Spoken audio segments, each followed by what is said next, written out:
Iran said the world should get ready for oil to hit $200 a barrel as its forces attacked merchant ships on Wednesday in the blockaded Gulf.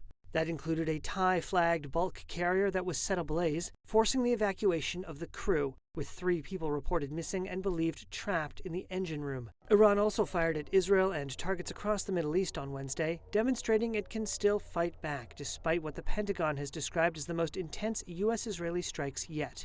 Ibrahim Zolfagari is a spokesperson for Iran's military command who addressed the United States in his remarks. You will not be able to keep oil and energy prices artificially low through economic life support. As we have already warned, if the war spreads across the region, expect oil to reach $200 per barrel. Oil prices follow the level of security in the region, and the source of that insecurity is you.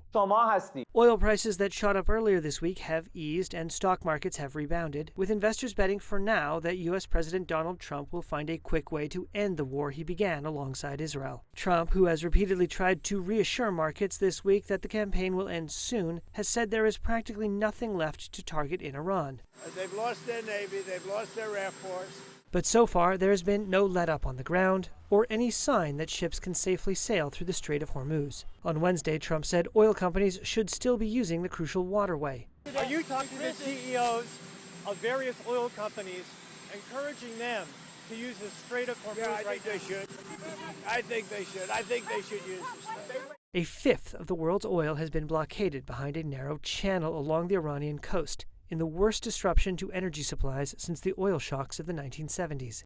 The International Energy Agency, made up of major oil-consuming nations, recommended releasing 400 million barrels from global strategic reserves to stabilize prices. Washington swiftly endorsed the move. IEA Executive Director Fatih Birol said it was the biggest such intervention in its history. IEA countries will be making 400 million barrels of oil available. This is a major action aiming to alleviate the immediate impacts of the disruption in markets.